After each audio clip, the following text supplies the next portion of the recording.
नमस्कार दोस्तों, श्री राम आदर्श विद्यापीठ के ऑनलाइन क्लासेस में आपका स्वागत है।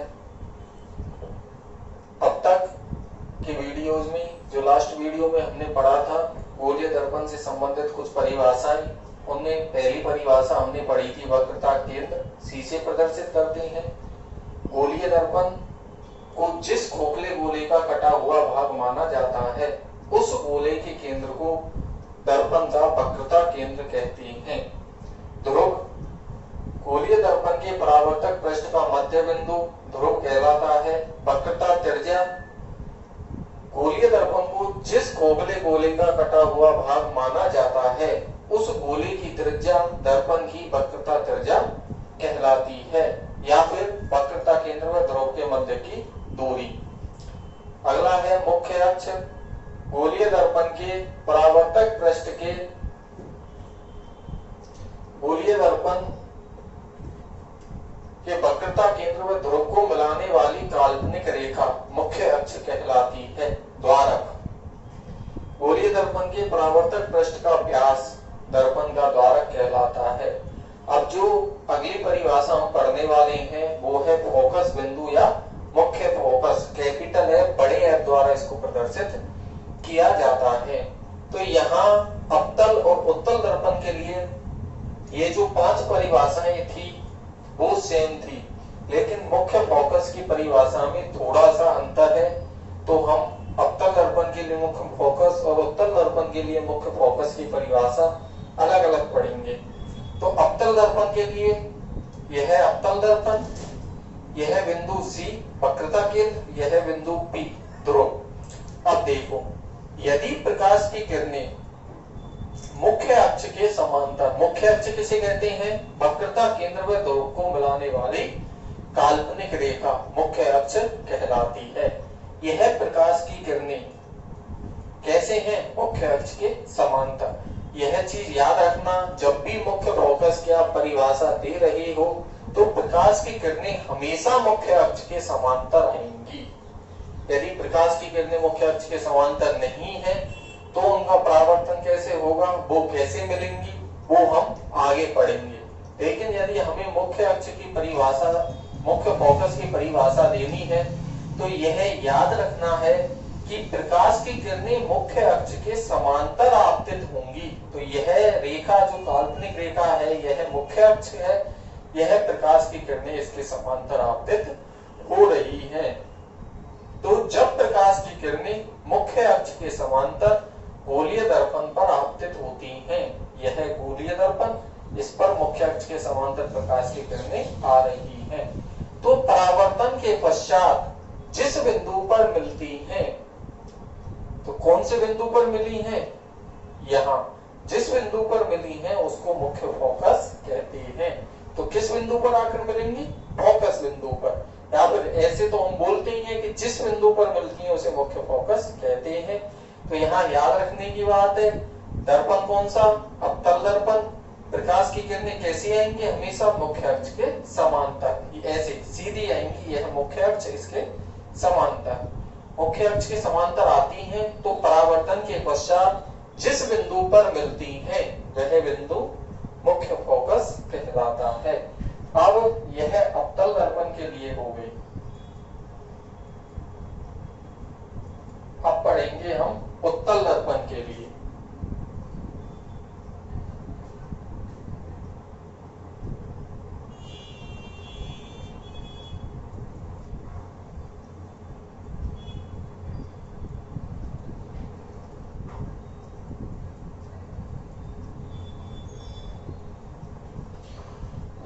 तो यहाँ परिभाषा में थोड़ा सा अंतर है कि जब प्रकाश की किरणें मुख्य अक्ष के समांतर, ये मैं आपको बता चुका हूं कि जब भी मुख्य फोकस की परिभाषा देनी है प्रकाश की किरणें हमेशा कहाँ आएंगी? मुख्य अक्ष के समांतर।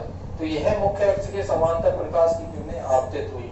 लेकिन हम इससे पहले ही पढ़ चुके हैं कि उत्तल दर्पण प्रकाश की किरणों को परावर्तन के पश्चात फैला देता है। तो यह प्रकाश की किरणें इसने फैला दी। प्रकाश की किरणें मुख्य अक्ष के समांतर आई। अवतल दर्पण एक बिंदु पर केंद्रित करता है, लेकिन उत्तल दर्पण एक अलग अलग दिशाओं में फैला देता है। तो ये इसने फैला दी। लेकिन जिस बिंदु पर मिलती हुई प्रतीत होती है, लेकिन जिस बिंदु पर मिलती हुई प्रतीत होती है, वास्तव में तो प्रकाश की किरणें इसने परावर्तन के पश्चात फैला दी, लेकिन फिर भी हमें यह एक बिंदु पर मिलती हुई प्रतीत होंगी, आभासी होगा, यह ध्यान रखना। जिस बिंदु पर मिलती हुई प्रतीत होती है वह बिंदु मुख्य फोकस कहलाता है। अवतल और उत्तल दर्पण की परिभाषा में एक ही अंतर है, वो यह है कि अवतल दर्पण में प्रकाश किरणें वास्तव में मिलती हैं, जबकि उत्तल दर्पण में प्रकाश किरणें फोकस पर मिलती हुई प्रतीत होती हैं। यह हमें याद रखना है। यदि केवल मुख्य फोकस की परिभाषा पूछे, मुख्य फोकस को परिभाषित कीजिए, तो हमें परिभाषा देनी है कि जब प्रकाश की किरणें मुख्य अक्ष के समांतर गोलीय दर्पण पर आपतित होती हैं, तो परावर्तन के पश्चात जिस बिंदु पर मिलती हैं या मिलती हुई प्रतीत होती हैं, वह बिंदु मुख्य फोकस कहलाता है। यह तो दोनों के लिए कॉमन परिभाषा है, हमें दोनों वर्ड ऐड करनी है, मिलती हैं या मिलती हुई प्रतीत होती है। लेकिन यदि उसने पर्टिकुलर पूछा कि अवतल दर्पण के लिए मुख्य फोकस को परिभाषित कीजिए, तो हमें परिभाषा देनी है कि जब प्रकाश की किरणें मुख्य अक्ष के समांतर किसी बिंदु पर आपतित होती हैं, तो परावर्तन के पश्चात जिस बिंदु पर मिलती हैं, अब यहाँ मिलती हुई प्रतीत होती है, यह ऐड नहीं करना, क्योंकि सिर्फ उसने अवतल दर्पण के लिए मुख्य फोकस की परिभाषा पूछी है। तो अवतल दर्पण में मिलती हैं, लेकिन यदि उत्तल दर्पण के लिए मुख्य फोकस की परिभाषा पूछेगा, तो हम लिखेंगे कि जिस बिंदु पर मिलती हुई प्रतीत होती है, यहाँ वास्तव में नहीं मिलती, क्योंकि यह अलग अलग दिशाओं में प्रकाश किरणों को फैला देता है, सिर्फ मिलती हुई प्रतीत होती हैं। तो याद रखना, अवतल दर्पण में मिलती हैं, उत्तल दर्पण में मिलती हुई प्रतीत होती हैं, तो उसे मुख्य फोकस कहते हैं।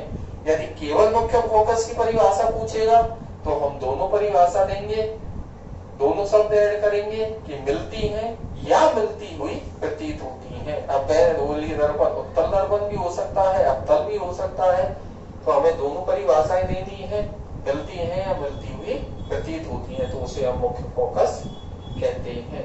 एक बार फिर देखो, मुख्य फोकस किसे कहते हैं।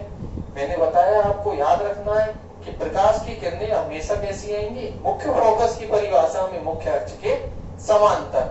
तो जब प्रकाश की किरणें मुख्य अक्ष के समांतर गोलीय दर्पण पर आपतित होती हैं, तो परावर्तन के पश्चात जिस बिंदु पर मिलती हैं या मिलती हुई प्रतीत होती हैं, अवतल में मिलती हैं, उत्तल में मिलती हुई प्रतीत होती हैं, वह बिंदु मुख्य फोकस कहलाता है।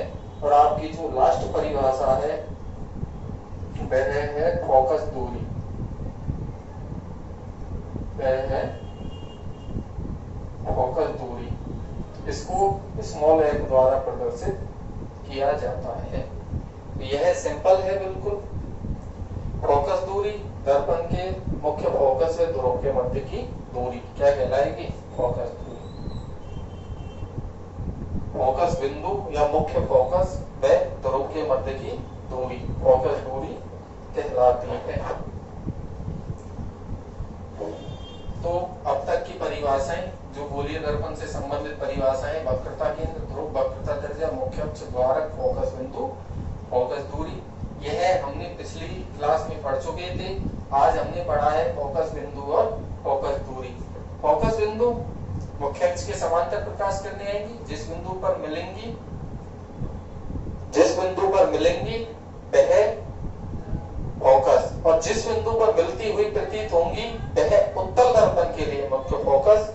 याद रखना है, यदि अलग अलग पूछे तो अलग अलग, और यदि एक साथ पूछे तो हमें दोनों वर्ड ऐड करने हैं, मिलती हैं या मिलती हुई प्रतीत होती हैं। फोकस दूरी बिल्कुल सिंपल है, दर्पण के मुख्य फोकस व ध्रुव के मध्य की दूरी। इस बिंदु से इस बिंदु के मध्य की दूरी क्या कहलाएगी, फोकस दूरी। ठीक है, यह हो गई दर्पण से संबंधित कुछ परिभाषाएं। अब हमें पढ़ना है गोलीय दर्पण से प्रकाश किरणों का परावर्तन।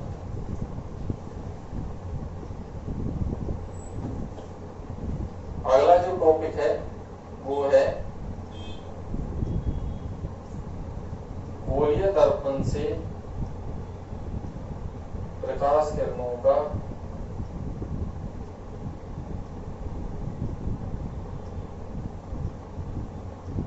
परावर्तन।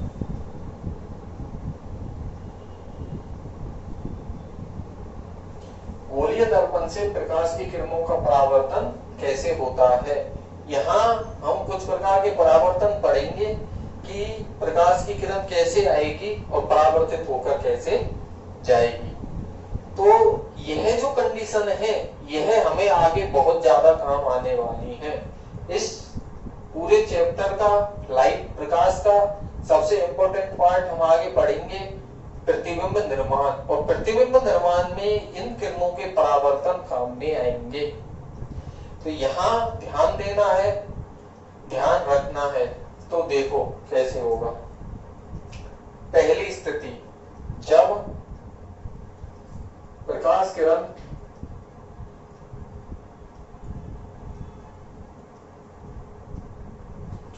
मुख्य अक्ष के समांतर,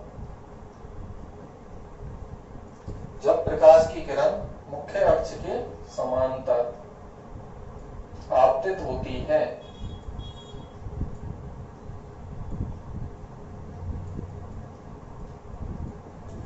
पहली स्थिति है यदि प्रकाश की किरण मुख्य अक्ष के समांतर आपतित होती है। तो देखो अलग अलग पढ़ेंगे हम, अवतल दर्पण और उत्तल दर्पण। मुख्य अक्ष वक्रता केंद्र में ध्रुव को मिलाने वाली यह काल्पनिक रेखा मुख्य अक्ष है। मुख्य अक्ष के समांतर प्रकाश की किरण आएगी। तो अभी जस्ट मुख्य फोकस की हमने परिभाषा पढ़ी थी। यदि मुख्य अक्ष के समांतर आएगी तो कहां मिलेंगे, मुख्य फोकस पर। तो यहाँ भी यही याद रखना है, यदि प्रकाश की किरण मुख्य अक्ष के समांतर आएगी तो फोकस से जाएगी। ठीक है। पहली स्थिति जब प्रकाश किरण कहाँ आई, मुख्य अक्ष के समांतर आती है तो फोकस से गुजरती है।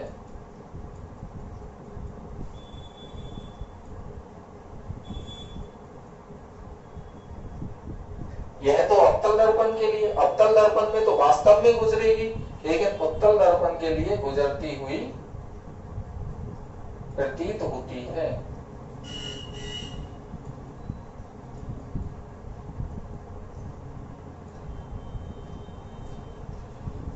तो यह अलग अलग याद रखना है।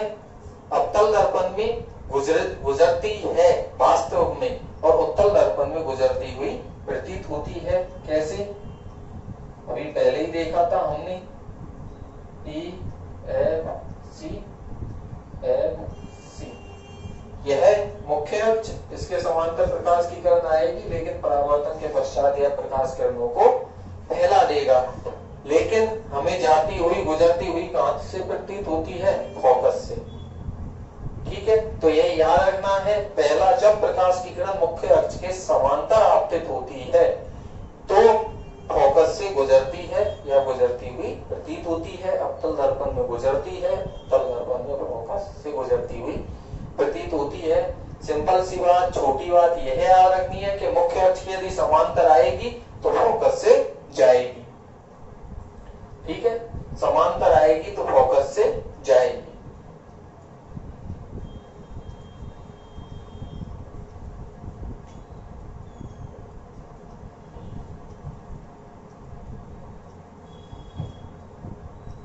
दूसरा देखो, यदि फोकस से होकर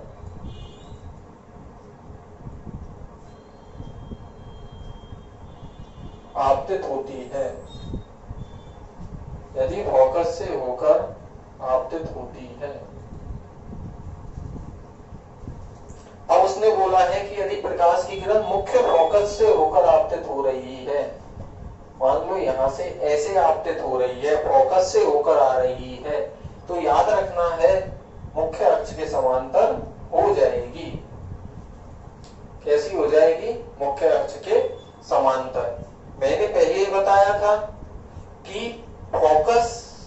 मुख्य अक्ष के समांतर आ रही है तो फोकस से जाएगी, और यदि फोकस से होकर आएगी तो मुख्य अक्ष के समांतर जाएगी। एक दूसरे के अपोजिट है, फोकस से आएगी तो मुख्य अक्ष के समांतर जाएगी, और मुख्य अक्ष के समांतर आएगी तो फोकस से जाएगी। इसमें आती हुई प्रतीत होगी, इसमें फोकस से आती हुई प्रतीत होगी, इधर से आती हुई प्रतीत होगी, फोकस से तो कहां हो जाएगी, मुख्य अक्ष के समांतर। याद इतना रखना है, पहले बताया था मुख्य अक्ष के समांतर आती है तो फोकस से जाती है, और यदि फोकस से आती है तो मुख्य अक्ष के समांतर जाएगी। यह है दूसरी कंडीशन। तीसरी कंडीशन,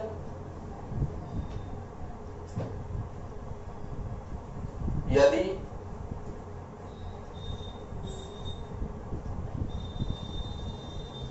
वक्रता केंद्र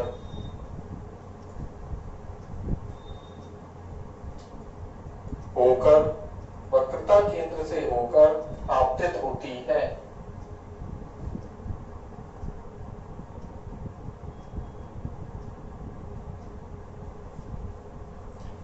तीसरी कंडीशन में वक्रता केंद्र से होकर आपतित होती है, तो देखिए PFC कहां से जा रही है प्रकाश की किरण, वक्रता केंद्र से, या फिर ऐसे भी बोल सकते हैं कि मुख्य अक्ष से होते हुए ध्रुव पर आपतित होती है। यह मुख्य अक्ष है, मुख्य अक्ष से होते हुए कहां जा रही है, ध्रुव पर, मुख्य अक्ष से होते हुए ध्रुव पर आपतित होती है तो उन्हें उसी दिशा में लौट जाती है। इधर से ये जाएगी तो वापस इधर ही लौट आएगी। वक्रता केंद्र से होकर आपतित होती है या फिर मुख्य अक्ष से होते हुए आपतित होती है।